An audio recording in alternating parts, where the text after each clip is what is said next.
Hey everybody, how you doing? Well, that's good. Welcome to PHLY Flyers, presented by Bet365. Download the Bet365 app. Use code PHLY365 when you sign up. Whatever the moment, it's never ordinary at Bet365. My name is Bill Matz. I'm your director of fun and games for the evening. Joining me today, it is Philly's #1 hockey beat reporter, Charlie O'Connor. What's going on today, Chuck? One more day until the end of the Philadelphia Flyers season. Now, I know your season continues. Exit interviews, they really did you a favor making it 2 days. Yeah. That's probably really cool. So it's usually 2 days, but it's usually different. Usually what it is 1 day is all the players, and then 1 day is the GM and the coach. This time they're like splitting in a weird way, where I believe Friday is Bradshaw and half of the players, and then Saturday is Danny Briere and the other half of the players. So I don't really know like how they're doing that, because usually the players just want to get the heck out of town as soon as possible. The idea that they're going to make half the players stay an extra night seems weird, but that's apparently how they're going to do it. So do you think they split it up like guys who are somewhat local? Like, you're gonna go down the shore after this, maybe hang around a day, and it's like, yeah, you're going back. Matvey, you're going back. We'll get you out of here. Well, I'm just thinking about the final season of Jake Voracek's tenure in Philly, where he literally, the game ended and he immediately got in a car and went to the airport and flew out of there. That was great. It is, in fairness, like I'm not crapping on Jake. He had a newborn and they gave him permission. Also, he pretty much knew he was done. He knew they were going to trade him that summer. But it's still very funny that we got every single other player in exit interviews, and they're just like, yeah, Jake Voracek is not going to be available. He's not on this continent anymore. Like, I'm picturing him like in his gear, like in a rental car going to the airport. Like he's got to go through security. Yeah, right. Like got to check his sticks. Yep. Like that is what I picture. Before we get into today's topics, I got to remind you all to hit the like button. Do it. Hit the like button or I don't get to eat. We know that these are the stakes. You don't want me dying of starvation. We're at 9, unacceptable. Need to get to 100. All right, Charlie, we're going to talk some coaching candidates today, but before we do that, we have to look back at the recent past. We have to look back at the John Tortorella tenure and subsequent fallout from what we've been doing. We've been talking for the last day or so about Sean Couturier's interview. It's over at rg.org. Right. Yeah, that came out a couple days ago. Of days ago. Yeah. It's the first time I feel like we've got to sit down and talk about it. He was diplomatic. He was Sean Couturier. He's a professional. He's a veteran. Sure. He's not going to, burn the whole freaking thing down. But I feel like he said enough that we can maybe connect some dots, draw some conclusions here. I think he said, what you have to know about Sean Couturier before we get into this is he's number one, he's a very smart guy. Yes. Like he has very high hockey IQ, but like he's just a smart dude all around. He thinks about what he says before he says it. He doesn't shoot off the cuff. Like that's why it was so surprising in the wake of the John Tortorella scratching of him last season that I wouldn't say he like hit Tortorella with both barrels, but he straight up said that communication wasn't there and, I'm frustrated. I don't feel like I was fully explained why this happened. It was surprising because Sean Couturier is a very diplomatic person, doesn't go that route. What I'm getting at here is that when Sean Couturier says something, it has intent behind it. And you are fair to read between the lines because he is intending for you to read between the lines. No, and we talked so much about Tortorella, like, all right, this is kind of what I think he meant because he just says stuff. Like, right. How am I supposed to listen to what I'm saying? Like, you got to listen to what I'm saying kind of guy. He hasn't thought about anything he's ever said. Sean Couturier, we know that, the way he speaks sometimes, it's like, okay, he's building to something. Yes. He's thought about this. Yes. So when you see some of these quotes in this story, like, okay, yeah, we knew we had to be better than the end of last season or there would be changes. And then he basically is like, oh, we knew he was getting fired, but we were surprised it happened with 9 games left, that sort of thing. Seeing all of this and putting the timeline together when he was named captain and then basically a month later scratched kind of coincides with a slide. Now, also, again, goaltending. Huge issue Big as part of well. it. These things go hand in hand, though. We've seen them win a bunch of games with not very good goaltending in the last 2 weeks. Like, it is possible. Did Briere, this is what I took 2 things out of this. The first, maybe the biggest misstep yet of Briere's tenure, at least an avoidable thing. God knows what the hell happened with Cutter. That might have happened no matter what. Did he make the same mistake with Torts that Fletcher made with Vigneault, thinking that, yeah, this relationship between the locker room and the coach, it's in trouble, but off-season will cure it? Do you think perhaps that was maybe Briere's first big misstep this in his short tenure here as GM? I guess you could characterize it as that, but I think there is a very clear distinction between the expectations for this season and the expectations for that season. Because you're taking this back to, we'll rewind the clock to 2020, 2021. This was the season that went from January through May. And that was the season where tons of guys on that team were just out on Alain Vigneault. In retrospect, it seems like Alain Vigneault was also sort of out on coaching because he just did not want to deal with all of the complications that came with COVID coaching. So it was a little mutual. But Vigneault publicly and privately said he wanted to keep coaching, and he very much worked with Chuck Fletcher to restructure the roster in a way that would allow him to coach the style that he felt like he needed to have, like to coach. He wanted to get them to get back to where they were in 2019, 2020. But really, Fletcher had 2 options. He could say, all right, I'm going to make these changes and build a roster that Alain Vigneault can coach and return us back to where we were pre-COVID. Or I can look at this, decide that the situation is untenable, and I'm going to fire Alain Vigneault. He went with option 1. Then he had to ultimately fire Alain Vigneault 2 months into the following season. So that was obviously a big mistake. But the difference between these two is that the expectations for the 2021-2022 season, this is the season where they fire Vigneault mid-season. Yeah. Claude Giroux was still on that team, okay?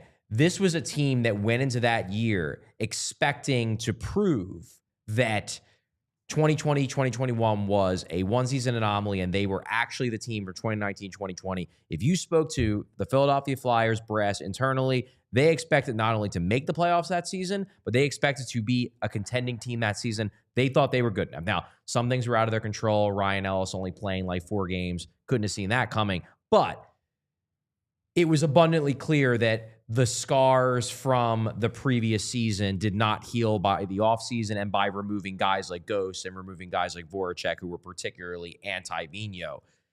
They misjudged just how damaging the previous season was to the player-coach relationship. And it was a bigger deal in that case because they actually thought they had a team good enough to win. Yeah. Whereas this year, yes, I think it did turn out ultimately that the scars from last season were not enough for coach player to overcome. But they didn't go into the season thinking they were going to make the playoffs. Fair. And that's, yeah, I think that is an important So they were more distinction. willing to maybe take the risk.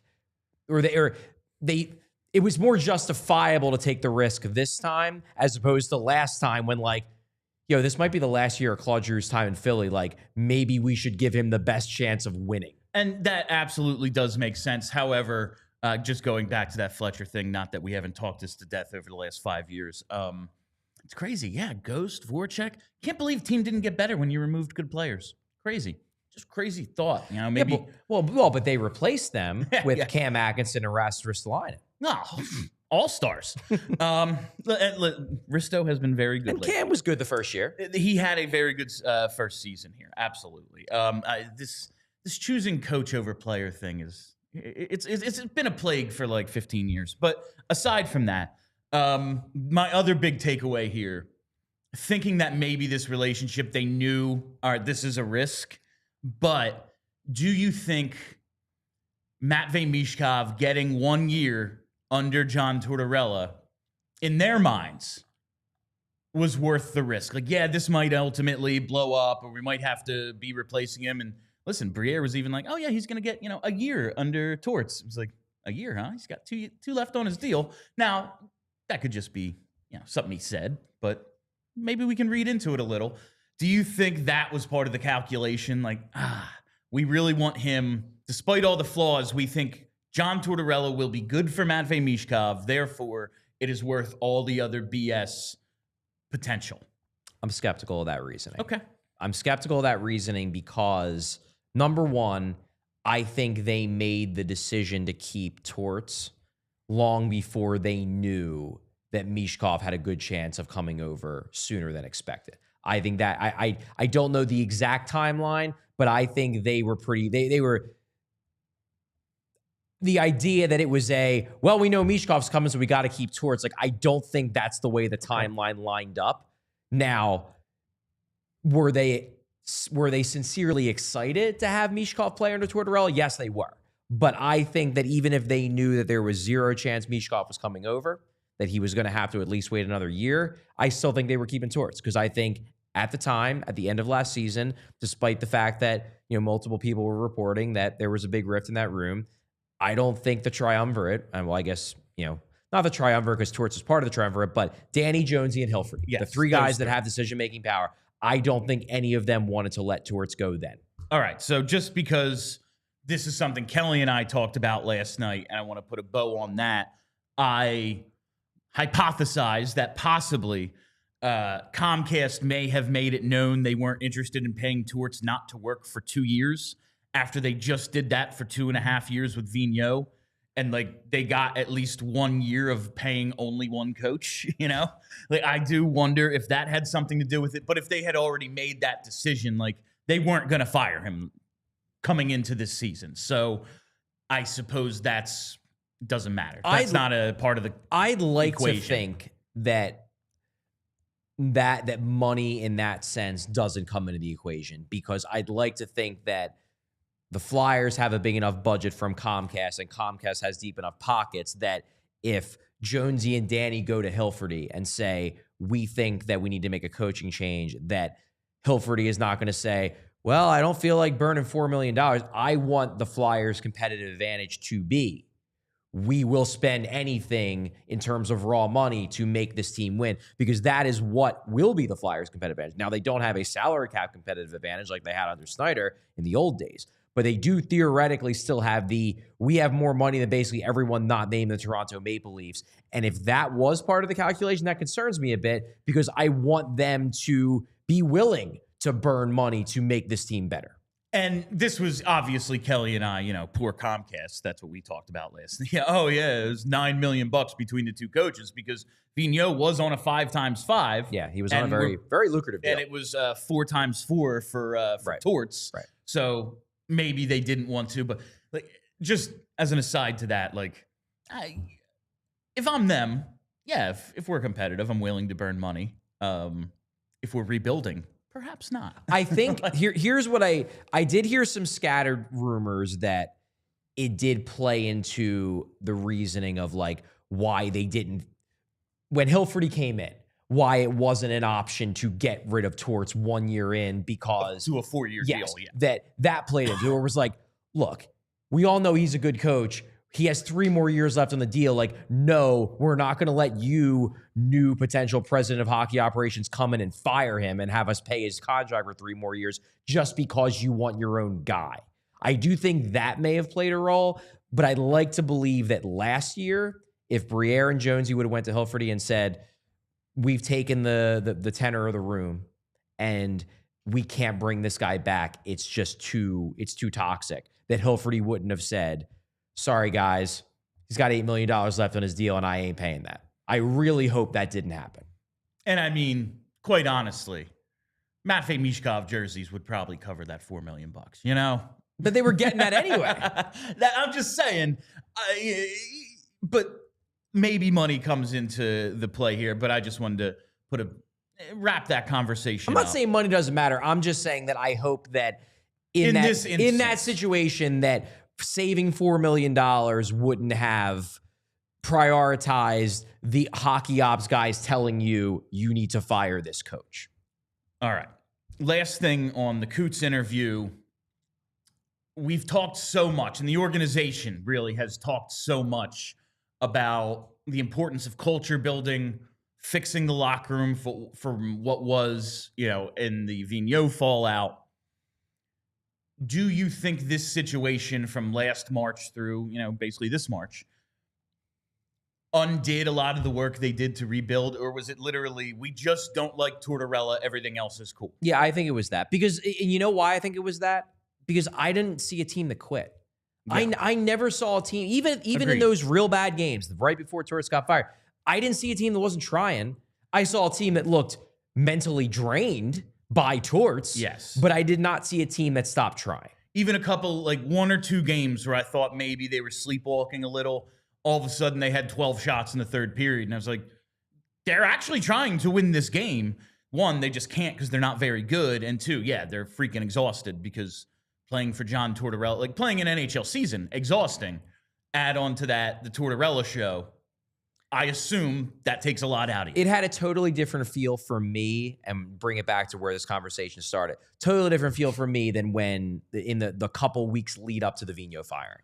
Because that was, in my mind, a case of not only, I think the players quit on him, but I also think the players' excuse for quitting on him was he quit on us first. That was what I heard from a lot of people around the team, where it was like, do you think that the guys quit on him? And the pushback was never, no, they didn't quit on him. The pushback was, you got it reversed. Yeah. And if that's the pushback you get, then it's like, well, yeah, we quit on him, but like, come on. Well, like she cheated on me first. It's kind of that. Yeah. And I think, I don't know if I've ever heard, like, speaking of Jake Voracek, I don't know if I've ever heard a player come out and say, like, look into a camera and be like, he's a freaking quitter. Yeah. Like, he's a bum, like, basically call Vigneault a bum and say he hated him. Yeah. Like, I don't know if I've ever heard that, especially in hockey, where it's like, yeah, man, get pucks deep, play hard. Like, Jake was just like, yeah, I will openly say this guy quit, and I think of him as a quitter. Yeah. Like, okay. But going back to Coots for a second, yes, because I do want to read what I thought was the money quote in this interview. And it just, again, this is Couturier being diplomatic, but also like, if Couturier got to the point where he's willing to say this on the record, imagine what he actually thinks if you get him off the record. On his relationship with Torts, it was just all right. I'm not going to lie. Yeah. I think throughout the last year and a half and what was portrayed in the media, there wasn't much of a relationship, I would say. It was all right. This is your captain. And he is supposed to be, like, that's his job, to communicate with the coaches and carry their message to the players and then tell the coach, like, this is what the players think of what is happening. Yeah. And then suddenly it's like, yeah, we don't talk. Well, what do you mean? This is the whole reason you have the letter, is for you to be doing this. And it's just it's crazy how this thing blew up. But if you think about John Tortorella, no, it isn't. Maybe this was always the inevitable end of how it was going to go. Well, it just goes back to, and I hate to relitigate it, but I have been relitigating it the last couple of days on Twitter, so sure, I'll go into it. The idea of Torts scratching Couturier. Yep. And there are still people who defend it. There's still people who in my mentions are like, Torts just holding him accountable the way he holds everybody accountable. My point was, like, setting aside whether you think it was cruel and it was mean, it was dumb. Because knowing the dynamics of a locker room, if you are the coach and you blow up your relationship with your captain, that poisons the well with everyone, not even in the moment, but in the future. Because who are the guys, when a guy's frustrated with his coach, with his usage, with anything, who's one of the first guys he's going to go to on the team? He's going to go to the captain. And if your captain has your back as a coach, then you know that, like, yeah, he's going to be the shoulder to lean on, but he's going to position it as like, well, he does this, but it's all for the best. It's for the good of the team. And, you just kind of have to push through and you'll win him over. Don't worry. If the captain hates the coach, and then every guy who goes to the captain to complain about the coach, like Couturier is maybe not going to be a total dick about it, but he's probably going to be like, yeah, this is what he does. This, you just have to deal with it. Like, he's not going to shield the coach at all. If anything, he's going to make those guys even angrier at the coach, because those guys are going to realize the captain is on my side in disliking the coach. Like, there's a line, it's attributed to go super history nerd. There's a line attributed to one of Napoleon's advisors about a decision that Napoleon made that basically kicked war back up in Europe. And the line was, that was worse than a crime. It was a mistake. And it's basically, the point is like, look, like you can do crimes, but like make sure they're not dumb crimes. No, and I guess like the calculation maybe in Tortorella's head, or maybe he was just pissed off and he woke up and was like, I'm scratching Coots to whatever. Like, everyone will look and go, okay, well, he does it to him, so if he does it to me, like, I'm no different if he'll. But it was... And that probably was part of his thinking when he did. But the players took it as, he won't even give this guy respect. Like, if he doesn't get respect, he's going to, like, punch me in the mouth, you know? Not, actually, but basically, Yeah.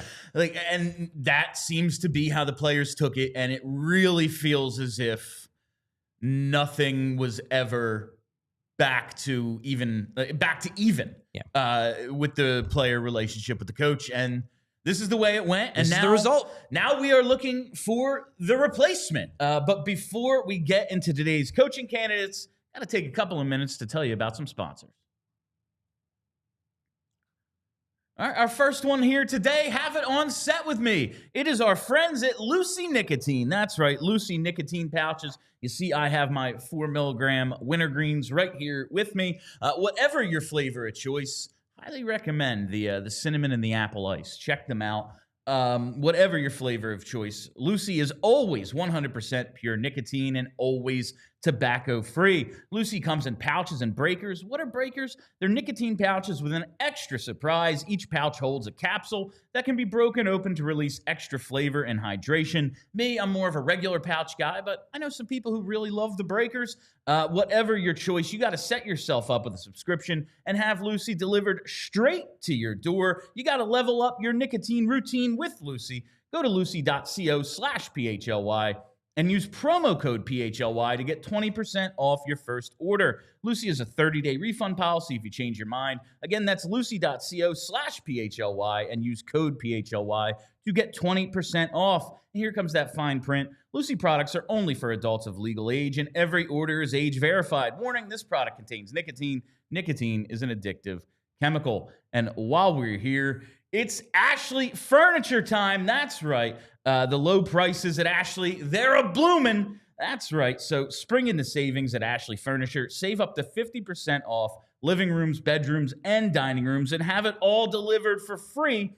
Plus, get long-term, no-interest financing. Save on top brand mattresses and get free delivery, setup, and removal. Think about it. They bring it to you, they set it up, and they take away your old stuff. Doesn't get much better than that. So don't wait. Spring into savings now at Ashley, South Jersey, and Philadelphia. Financing with approved credit. Minimum purchase required. Some exclusions may apply. See store for complete details. Hurry to Ashley. Visit ashleyfurniture.com for more information. All right, let's get into a couple coaching candidates today. And I want to kick it off with the guy we've talked so much about prior to John Tortorella getting fired, and it's Mike Sullivan. Okay. Because in our heads, at least, maybe it was never the case. Maybe it was at one point, and then it wasn't. We always kind of assumed John Tortorella was going to be here longer than your typical 3-4 years of a head coach. You move on, bring in someone else. He was going to be a part of restoring respect to the orange and black, the way he talked about when he was hired, and you would assume that's more than like a 3-year job. Yeah. He's going to move up into an advisor role, something in the front office, whatever. And connecting the dots, it felt like Mike Sullivan was almost like the de facto choice here. He was Sullivan 3 different teams he was Torts' assistant with, Tampa, New York, and Vancouver. Torts was just his assistant for the USA team at 4 Nations. Sure. They have that relationship. Mike Sullivan coached the Penguins to a couple of Stanley Cups. Really took over those stupid, undisciplined Penguins teams, smacked them all in the back of the head, was like, be better than everyone. And then they were. They won back-to-back cups, but hasn't had as much success really since then. They've been to the second round once. They've now missed the playoffs 3 straight times. Do you think Mike Sullivan is as much of a candidate today as we thought 2 months ago? Well, I would have to believe that if he becomes available, he'd be on the Flyers' radar. That said, at the very least, I would imagine that Sullivan probably sees this job as less attractive, given how they just did his buddy. Yeah. I would have to believe that. Now, look, money talks. Maybe it wouldn't matter in the end. But I would have to think that the job, because Sullivan was always a guy who, like, it's not as if he becomes available, it's not as if the Flyers are going to be the only team chasing him down. Everybody's going to be chasing him down.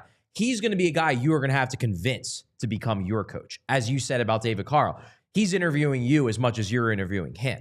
Now, when John Tortorella is there and you're part of a succession plan for your buddy and he's still going to be in the organization and you can still talk to him about how you're going to build a team, that's a fairly attractive job offer. Now, Torts is gone. And not only is he gone, he was guillotined by Danny Briere. 9 games left. The team's throwing darts at him on his way out. Yeah, to keep with the with the French Revolution Yes. motif here. He was guillotined by Danny Briere.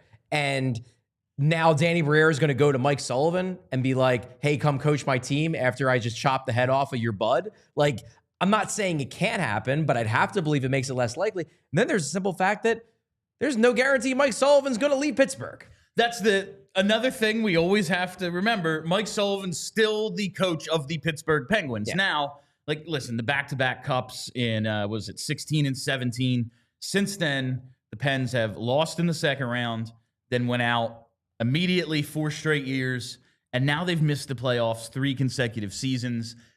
Listen, if Sidney Crosby goes, I ain't playing for anyone but Mike Sullivan, the Penguins are going to go, all right, Mike Sullivan's coach for life. Yeah. But it would appear as if they are a team that would be moving on from their head coach. Like, this is the situation the Penguins are in. They are a bad team. Again, 3 straight years out of the playoffs. Coaches typically don't survive this, even coaches that have had the success of Mike Sullivan.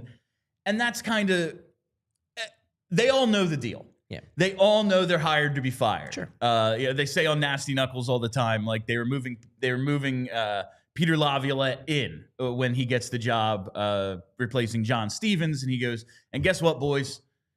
3 years from now, you're going to be moving me right back out. Like, they all know the deal. Yeah. And if Sullivan, he's not stupid. Like, yeah, they fired my buddy. They'll fire me one day too. It's going to happen. So maybe that won't affect it.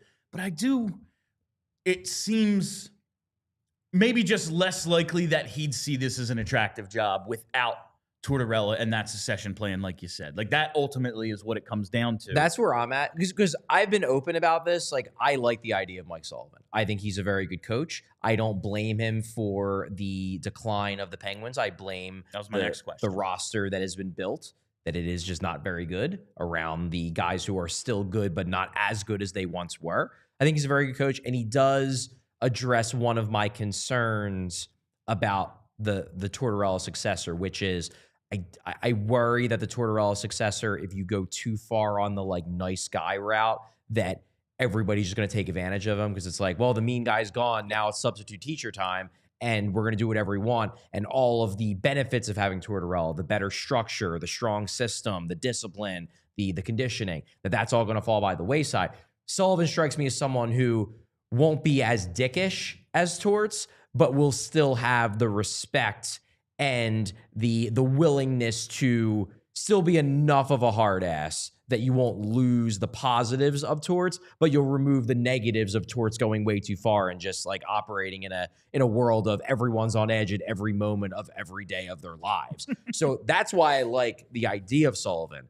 I just don't know how likely it is. It was always a little bit of a long shot because, as you said, He's still with Pittsburgh. There's no guarantee he was going to leave. Number two, there's going to be a lot of teams that are going to be looking for coaches. Like, hey, he's from the Boston area. Boston needs a coach, and they have better players than the Flyers do. So that might have been the team he went for anyway, even if Tortorella was still here. But you add in the fact that they just killed, his bud. That seems to cut down on the likelihood even more. And that's the next question I wanted to ask you, but you kind of addressed it. Like, is he as good of a coach as we think? Because he takes over those Penguins teams, and yeah, they go in 08 and 09, they win in 09, but then there's just like that streak of serial underachieving that he eventually reverses. Yeah. And now they are the premier team they are supposed to be with the generational talent they have.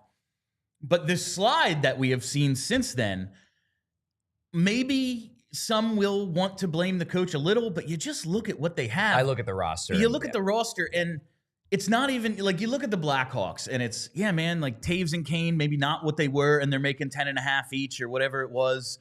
There's no way we can build a team in this way. Crosby has always been on. I mean, he's been underpaid his entire career. 8.7 mil. 8.7, man. He couldn't have been born in December. Like he couldn't have been born on Christmas. That would have been really nice. But anyway, like you see that, and then you look at, yes, Malkin and Letang, not what they once were. Also, they are not on mega contracts. It's not as if they're being paid like Hall of Famers still. They're being paid a reasonable amount. There's no reason you couldn't build something here, at least to maybe not be the Cup champs, but get to a conference final once in the last 8 years. Like, you probably could, and these rosters are bad. Yeah. Like, this is a poorly constructed team, so I guess we can't really blame Sullivan for that. You can nobody. I personally have trouble doing. You can. I personally have trouble doing. But nobody wins with a bad team. Yeah. Like that's he's got superstar players. Tell me the coach who wins with a bad team. It doesn't happen. You eventually talent wins out, and they just don't have enough of it. So I'm still interested in Mike Sullivan. I don't think it's as interesting of a story, like with the Tortorella thing, but he's a really good coach. It would be cool to take their guy and see if he could replicate it here. It would be maybe cool for him to shove it up to the team that, oh yeah, well, you won us cups, see you later.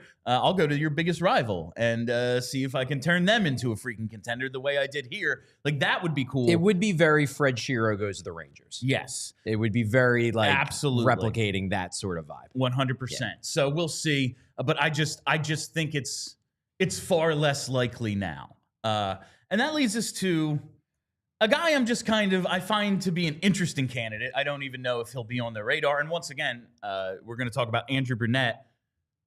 Still the Predators coach. Not available, but you look at the season they had. It's been a bad year. Like, they spent, I don't know, $25 billion in the offseason or whatever it was. And they're going to pick, like, in the top 5 at worst this season. Third, it looks like they're going to end up. Yeah, they're like third in lottery odds. Yeah.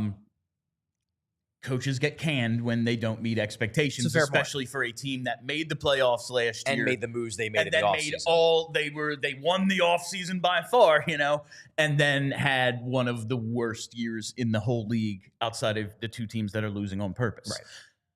So he'll probably be available, but I just think more than like the success he's had, the journey he's had is very interesting. So he takes over the Panthers job in 21-22. They're 7-0-0, but all of the Blackhawks stuff comes out. Quenneville is coaching the Panthers. He has to go away. What do we do? Okay, we'll just promote Andrew Brunette, and that team goes on to put up 58 wins, 6th most ever, 122 points, 8th most ever, and they scored 337 goals that year. That is 12 more than any other team since the freaking lockout. That team was a wagon, but then they get swept in the second round by the Lightning. See you, Brunette. Here comes Paul Maurice. We all know what has happened to the Panthers since. Right. He takes the Predators to the playoffs last year. Interesting job because they're 26-23-2 at the All-Star break. They'd lost 6 of 8. Brunette and Trotz get together and say, after the break, we're going to Vegas. Team has this whole trip planned. We're going to go to the Sphere, CU2. Canceled. That was going to be, that trip was supposed to be on 2/20 and February 20th and the 21st. After the trip gets canceled, from February 17th to March 26th. The Preds go 16-0-2, make the freaking playoffs, but then ultimately lose in the first round to the Canucks in 6 games. This year, the obvious disaster. He is overall 127, 91, and 19 as a head coach. I find his story interesting. I think he could be one of these guys who, like, I just need a stable environment. Don't know if that's here.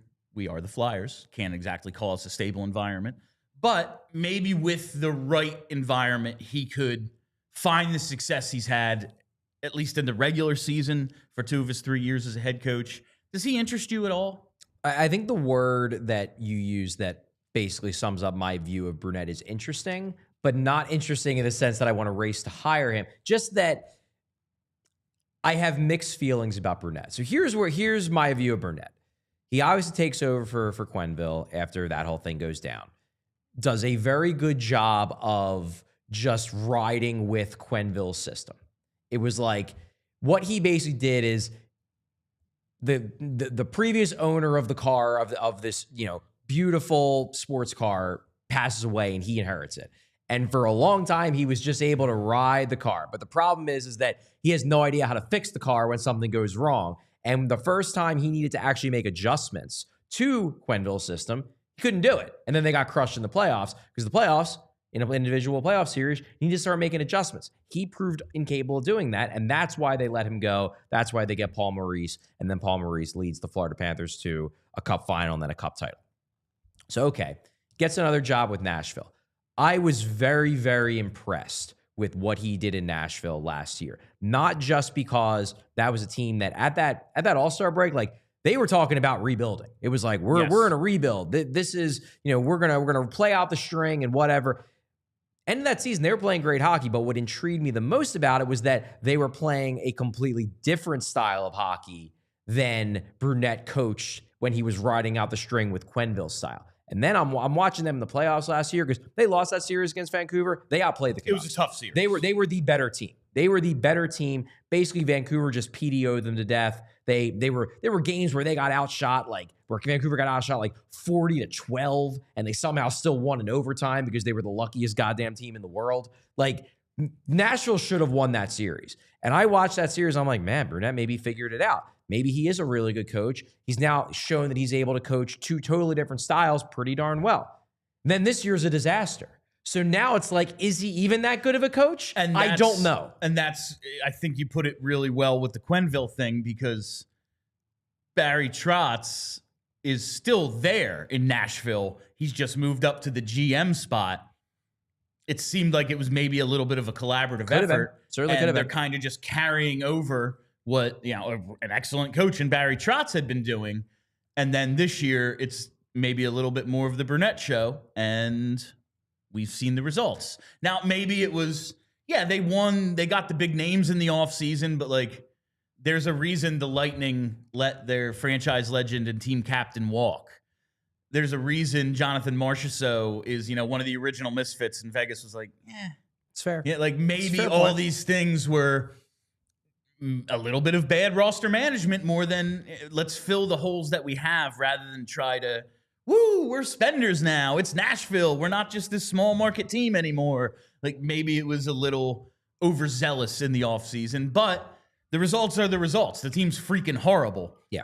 So I am interested, but I do just have concern. I have no idea if he's a good coach or not. Yeah. He's had, in 2 of his 3 seasons as a head coach, incredible success in the regular season. And like you said, that playoff series, yes, they lose in 6 to the Canucks. That was a freaking tough series, man. And either team could have won, and I do appreciate that a year later, you are still taking your victory lap on the 2024 Vancouver Canucks. Sure am. It is. I appreciate the pettiness. Charlie, not only does he, you don't get enough with Flyers Twitter. That's too calm for you. You got to involve Western Canadians too. Sure do. A notoriously logical and reasonable group of people, Vancouver Canucks fans. I have a feeling if you polled those same Canucks fans today, they might be more open to the idea that last year was pretty fluky.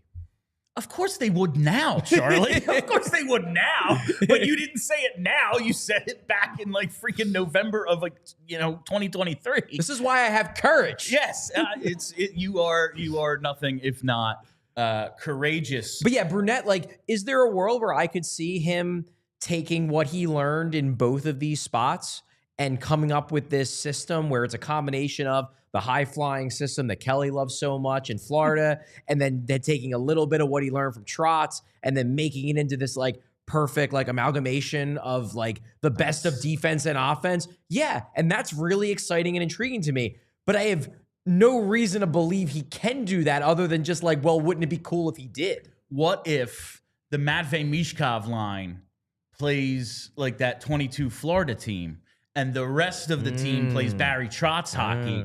Now you're cooking. Yeah, like what if we have, it's impossible to defend. We play two totally different strategies. Has anyone ever tried it before? No idea. Probably impossible. What happens when you break up the lines? That happens sometimes. In fact, quite often. But I think he is, I'd be cool with him getting an interview. Yeah, I would be too. I would have an open mind if they were to hire him. He is by no means an exciting kind of candidate, especially for the the 20,000 people in the building. I don't think any of them who are like Rick Taka fans like, oh, Andrew Brunette, next best thing. I doubt that highly. He strikes me as a high variance hire, which maybe isn't the worst thing because it's like, well, if it works, it's going to work real well. And if it doesn't work, we have a shot at Gavin McKenna. So like maybe not the worst thing. Much like the way they handled the goalies this season. Yeah. You know? All right. It is time to talk about some draft scenarios. But first, I'll tell you about our presenting sponsor, Bet365. Whatever the moment, it's never ordinary at Bet365. Bet365 is my sportsbook of choice for so many reasons. Tens of millions of users worldwide, almost 800,000 events streamed each year. You don't have to go anywhere else. You can just see the events right on the Bet365 app. The early payouts across the NBA and NHL. You know I love them early payouts. Why sweat if you don't have to? And today, Bet365 offers the widest range of games and markets available for live in-game betting across 78 different sports. Try to write down the name of 78 different sports. You can't, but you can bet on them on Bet365. It's absolutely tremendous. You know, those early NHL payouts. Your team, say you bet Buffalo on the money line tomorrow. They go up 3-0. It doesn't matter if the Flyers come back and ruin all of our lottery dreams. You get paid, so at least you take care of that end of it. Because as soon as your team opens up a 3-goal lead, you get paid. That's how easy it is with Bet365. And we have breaking news from Bet365. New customers now get $150 in bonus bets when you bet just $5. Win or lose. All you got to do is sign up, use the code PHLY365, deposit $10, and place a bet for $5 to get $150 in bonus bets, whether your initial bet wins or loses. Bonus bets can be used on the spread, totals, player props, futures, and more. Whatever the moment, it's never ordinary at Bet365. Must be 21 or older and physically located in PA. If you or someone you know has a gambling problem and wants help, call 1-800-GAMBLER. And while we're talking about 800 numbers, 1-800-588-2300 Empire. Oh, man, Empire today. We know that they are the absolute flooring experts. They've got dedicated flooring professionals who focus on flooring every single day. It's not like when you go into those big box stores and even if you can find someone to help you and they happen to be walking through the flooring departments, they probably have no freaking idea about what you need, what your expectations are, and they probably don't even really care all that much. Well, that's what makes Empire Today so special. Empire Today lives and breathes flooring, and they will be with you every step of the way. It's a whole different ball game with Bet365. Their flooring experts bring the showroom right to your home. That's right. You can pick the right flooring and the right colors for your space and see how it looks up against your furniture in your house with the way it looks in your room. And you can get precise measurements taken and have all your questions answered, so there are no surprises. And with Empire Today, you get clear, upfront, and all-inclusive pricing. Plus, you can schedule installation as soon as the next day. So schedule a free in-home estimate today because some things are just better at home. And PHLY listeners can receive a $350 discount when using promo code PHLY. Yeah, you heard that right. A $350 discount with code PHLY. Restrictions apply. Visit empiretoday.com/PHLY for details. Before we get going, I see we're at 88 likes. That's not enough. That's 12 too few at the very least. We need to get to triple digits. Let's have a like spike. 88, love Eric Lindros. Not good enough. Not good enough. Not good. Much like his tenure. Love him. Not good enough. I was talking crap on Embiid the other day, so someone thought they could slide into the conversation and be like, "Oh, you mean like Lindros?" Yeah. Yeah, actually. Yeah. Wait, you think I'm going to defend? I'm going to defend those years? My heart got broken too in those seasons. What? I think I'm like dedicated to this. All right.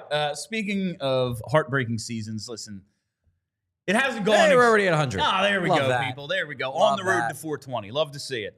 All right. One game left, Charlie. It is music to both of our ears. One game left in this season, and as you laid out in your article that you published yesterday, or maybe early this morning, I don't remember. You just pump out so much content. Who can keep up? If the Flyers simply lose in regulation on Thursday to the Buffalo Sabres in Buffalo, they will lock up the fourth best lottery odds. They will be in that 4 spot. Right. After all the consternation and freaking the hell out, they have a chance to be exactly where we thought they could be in that 4 hole. So I have, before we get to our Tankathon spin and all that, is there any logical reason not to start Alexi Kolosov on Thursday? Oh, they should absolutely start Kolosov on Thursday. Or at least Fedotov, at least. You're already going to see Devin Kaplan make his debut. And he should come in for Travis Konecny. Let's just say, like, I'm not saying that Devin Kaplan can at some point become a quality NHL player. There's upside there. We might be able to talk about it a little bit today. I'm not sure if we'll get to it. That said, he was a third liner on the team that lost the national championship.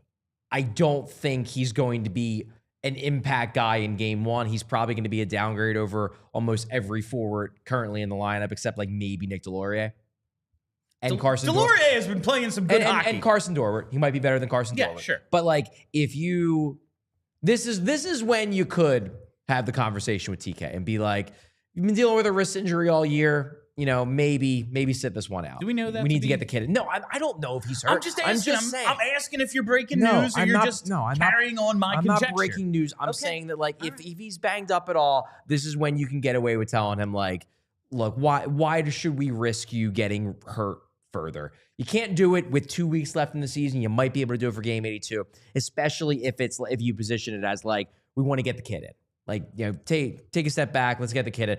I don't know if they'll do it. I doubt it. But it would be surprising.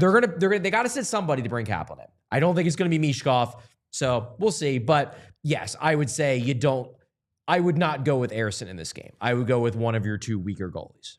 Yes, I think. Listen, it's not as if Ersson has lit the world on fire, so like it's not going to kill their chances. But it does. He is, for wherever the bar is, it is dropped through the floor. We're on the 7th floor here. It is crashing through all the other floors in this building. Yeah. He is their best goalie. Yes. Why not in game 82? I know we don't tank, blah, blah, blah.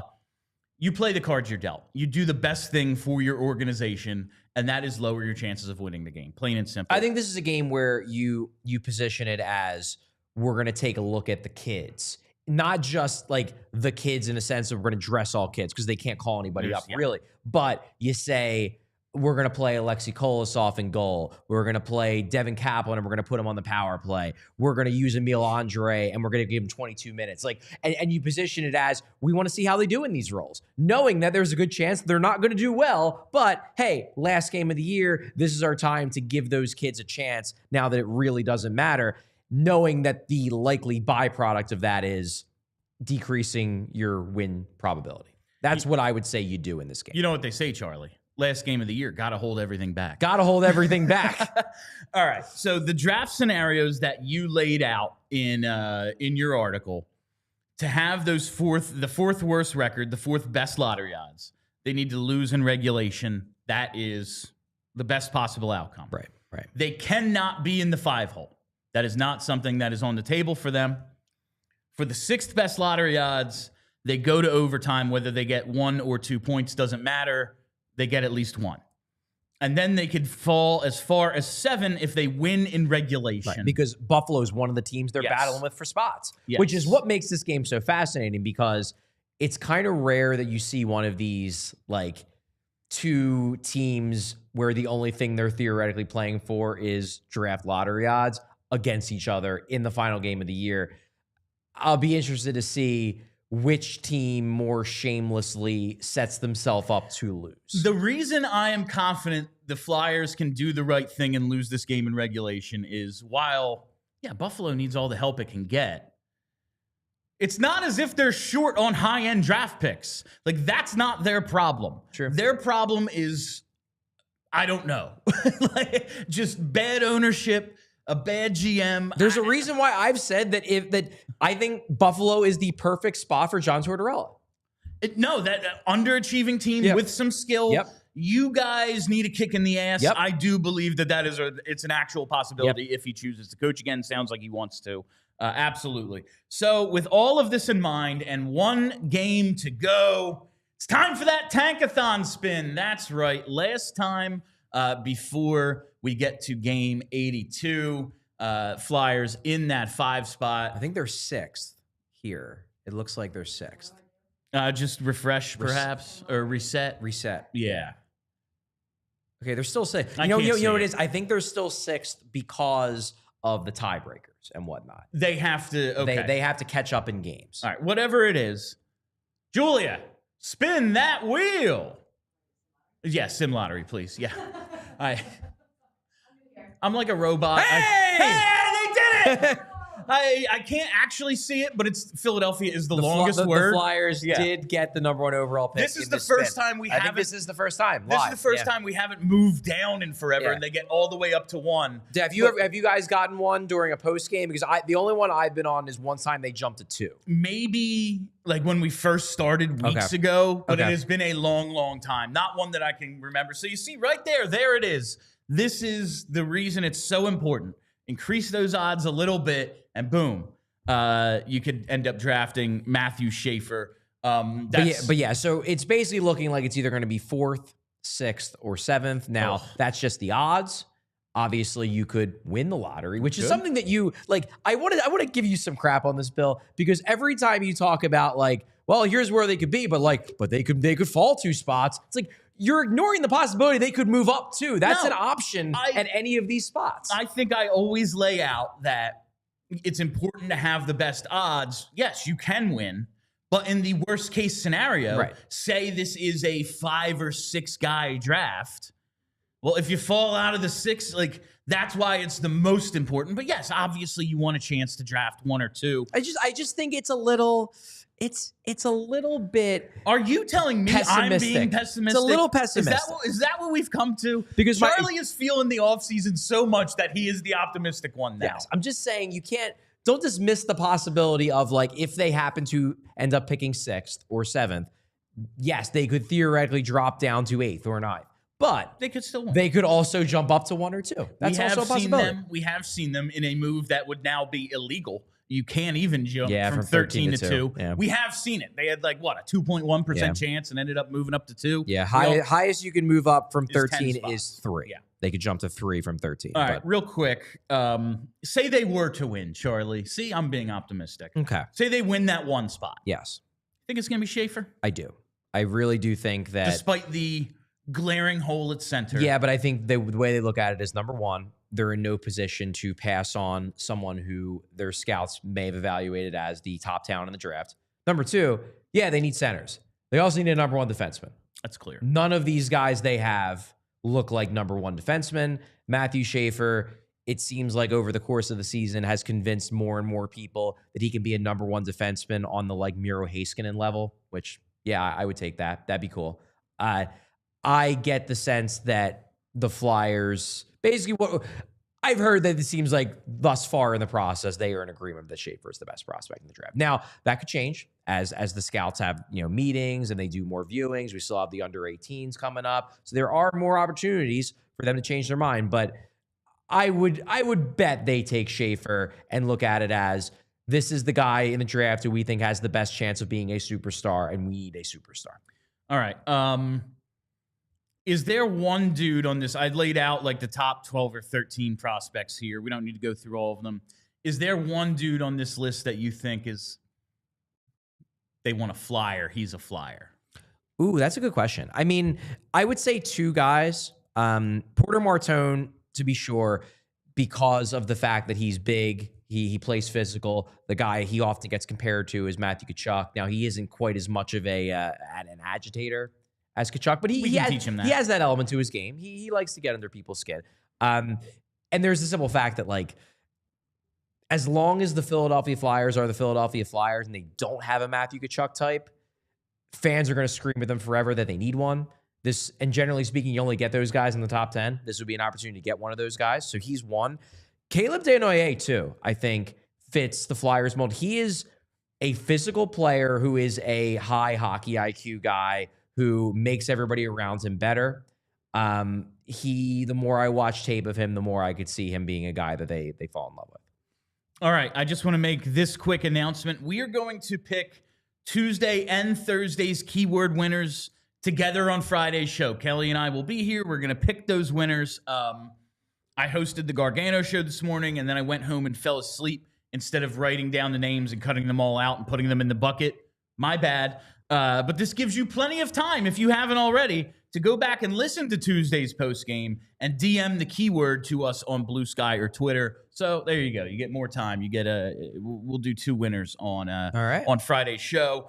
Couple minutes left. How many super chats do we have? 2. All right, okay. Perfect. Good. Just real quick, Charlie, I know you laid this out in your article, but I've seen people wondering the idea, like, we all think Alex Bump has tremendous upside.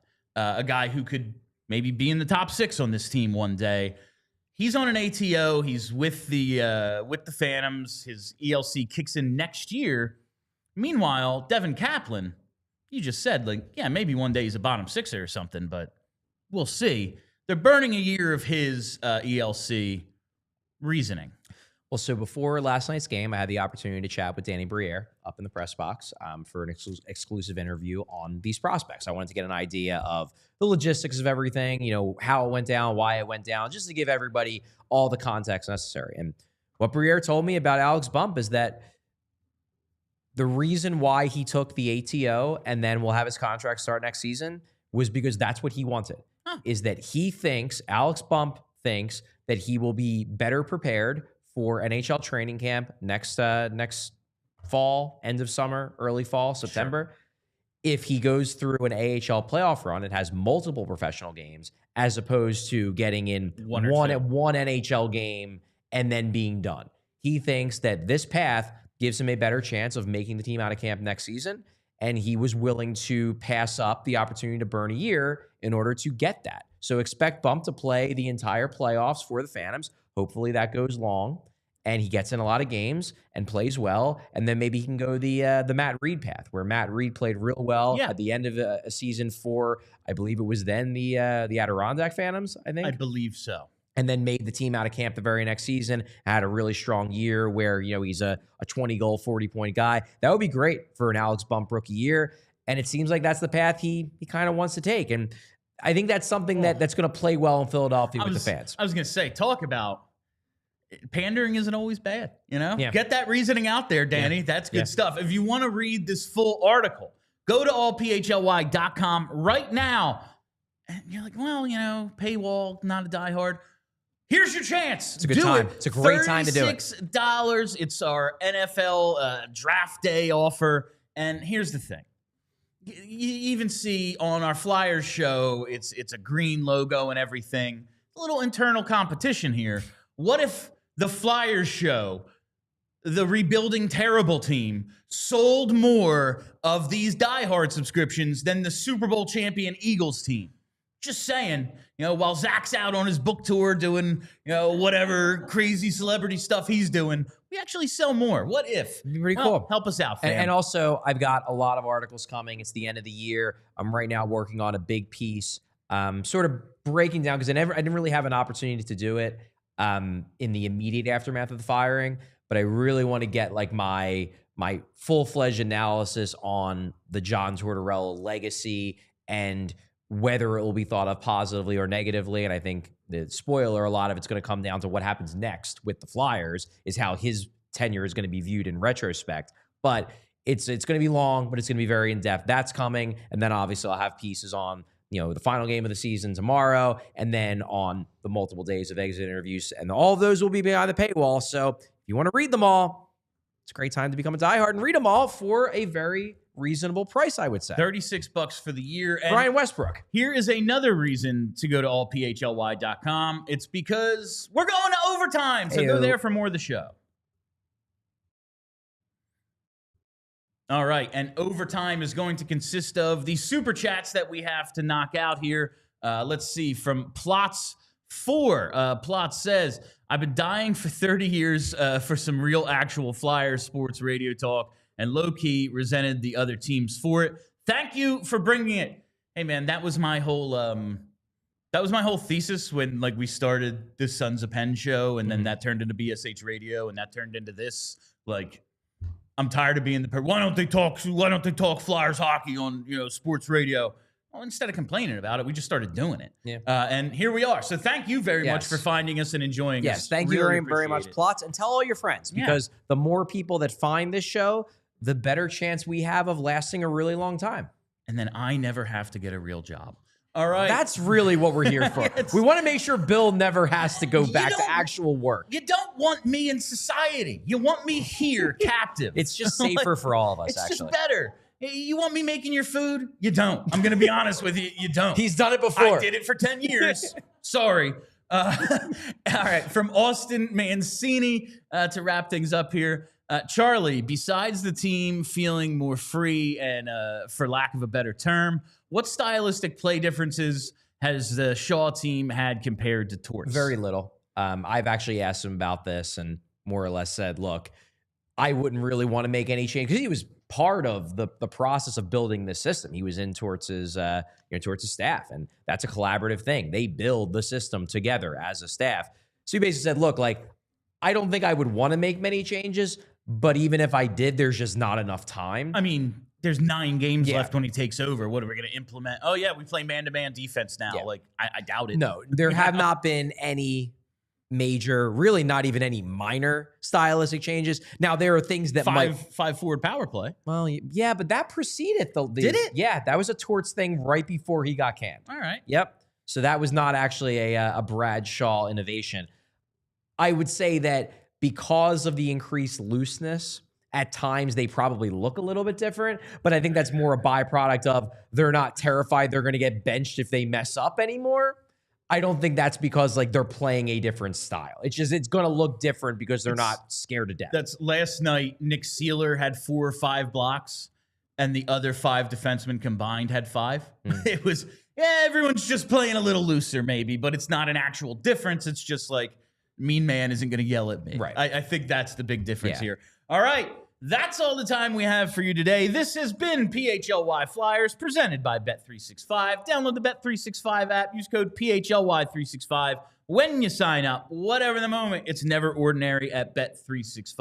I have to urge all of you to go to allphly.com for a number of reasons, but this one, hit that events tab and look at our events calendar. Got a great one coming up tomorrow night. Say, after this, you can catch post-game, but you're kind of tired of the Flyers. You want to look ahead to that NFL draft. Well, we have a draft summit with Cuz and Fran Duffy at J.D. McGillicuddy's and Manayunk from 6 to 8 p.m. Make sure you head out there. Have some Pabst Lights. It's going to be a great time. Plenty of PHLY personalities there. Talk some birds. Remember the Super Bowl. Look ahead to the draft. Going to be a great time. Come on out. All right, that's it. I am Bill Matz. That is Charlie O'Connor. Till tomorrow, let's go Sabres. We all silly like the mayor.